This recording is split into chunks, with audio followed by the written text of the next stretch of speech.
हा आहे आमचा मुळाक्षरांचा खेळ. आज आमच्या विद्यार्थ्यांची नावं आम्ही मुळाक्षरावरून दिले आहे. आता हा विद्यार्थी, तुझं नाव काय आजचं? छ. शाबाश. ही तुझी जागा, याची जागा, तुझं जागा दाखव छची.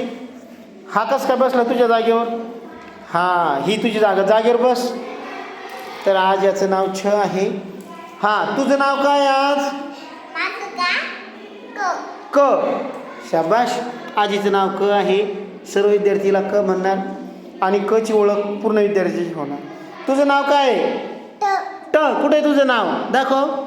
शाबाश. तुझं नाव भरपूर काढलं का तू? ट ट. अरे वा. तुझं नाव काय आहे? हा, झ. याचं नाव झ आहे. झबल्याचा झ. काय नाव तुझं?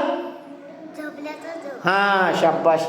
आणि हा, तुझं नाव काय आहे? घराचं घर. शाबाश. हे याचं घर पा. Very good. खूप छान.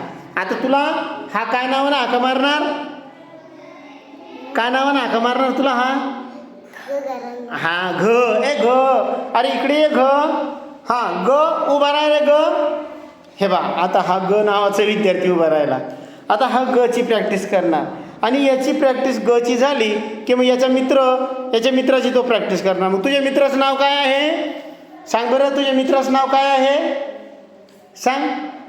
हे बा, हे त्याचं तुझ्या मित्राचं नाव हे घ. काय आहे? तुझ्या मित्राचं नाव काय सांग बरं? या तुझ्या मित्राचं नाव सांग. हे नाव सांग. हा, राईट. शाबाश. तुझ्या मित्राचं नाव काय सांग बरं? आणि इकडच्या मित्राचं नाव काय आहे? ह्या च. तुझं नाव काय आहे? काय नाव तुझं? तुझं नाव च आहे की नाही? आता च ची प्रॅक्टिस करायची बघा. हा इथं च ची प्रॅक्टिस करत आहे आणि नक्कीच याचा च सुद्धा चांगलं सुधारणार आहे. आता हेच मुलं एकमेकाच्या नावाची उद्या पुन्हा सराव करतील आणि आज त्यांचं नाव घेतलं, उद्या ते मित्रांच्या नावाचं, असं करता करता खेळत खेळत आमचे विद्यार्थी या ठिकाणी मुळाक्षरं छानपैकी पूर्ण करत आहेत. धन्यवाद.